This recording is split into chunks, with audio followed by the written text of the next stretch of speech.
No, you ain't getting the drop on this big ol' boy. Hey, moral gamers, welcome back. Come on, sing along with me, okay? Come on. Life is like a hurricane in Duckburg. Race cars, lasers, airplanes. It's a duck blur. Life's on a mystery.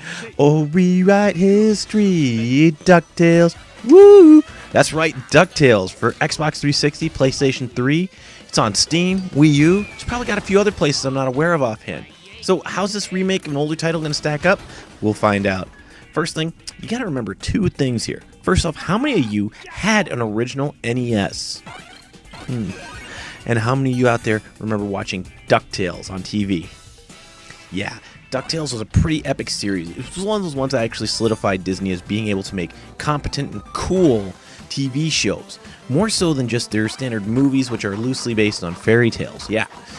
So, DuckTales the game was a license by Capcom, who did a lot of work with Disney back in the day. But this one leads a little bit from Mega Man and then creates its own little world as well. So like Mega Man, you get to choose which level you want to go to. Originally it was kind of that whole 9-box type thing where you'd have, you'd up left to be an area, down to be an area, whatever. This time you just interface with the computer and say, hey, I want to go to the Himalayas. Fire me, boy. And off you go. So choosing which route you want to take these in basically gives you a little more control over the flow of the game, which is really nice. Although the individual levels do feel somewhat episodic. It doesn't really feel like you're working much up to anything until you complete them all. The controls are fairly simple, though. I mean, they're basically the old NES controls. This is just a remake. You can jump, and you have your cane button. Now, if you hold down while you're in the air, your cane becomes a pogo, and you can bounce on it. It allows you to bounce on spikes, a few other things here and there, whatever. It's also your primary attack. And then you have where if you're sitting next to something, you press towards it, hit your cane button, you're going to whack it with the cane. Hopefully do a nice little golf swing there. And that's going to be how you're going to solve some of your puzzles. So the game's going to basically work around those mechanics, and that's it. I mean, it is what it is.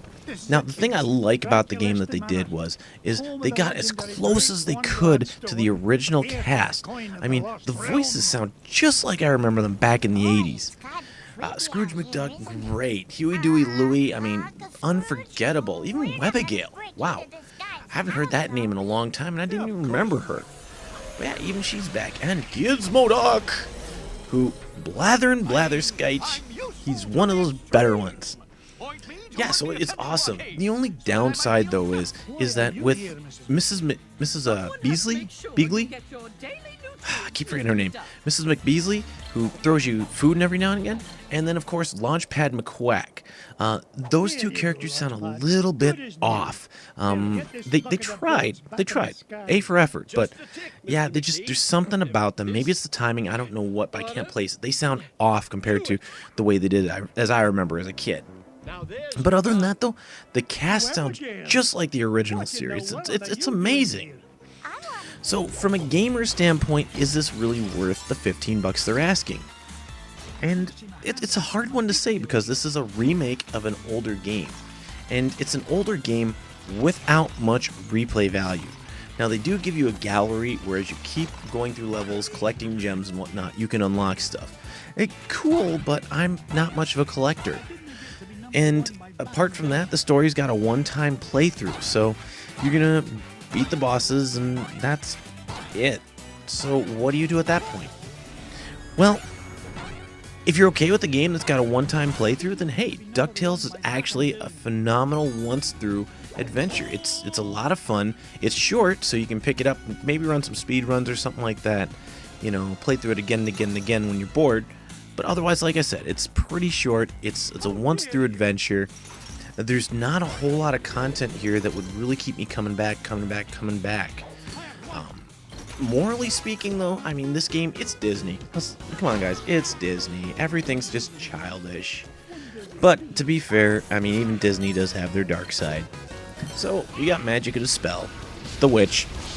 You have some vampire uber boss dude at the end of the game-ish.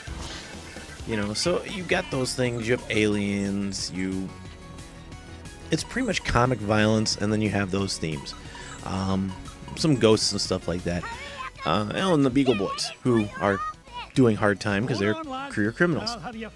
So if you have issues with any of that, again, it's presented in a very childish manner, but if you have issues with that, you may not want to let your kids play it. Overall, though, I would let my kids play it. This is just as I remember it. Even down to the little boink boink sound he makes when he bounces, which is kind of annoying, actually. But yeah, overall, this is a very family-friendly game. It's remastered, it looks modern, and it's, I don't know how to describe it except for phenomenal. I mean, this is just a really sound, really good, short, but great playthrough game. I do recommend this one.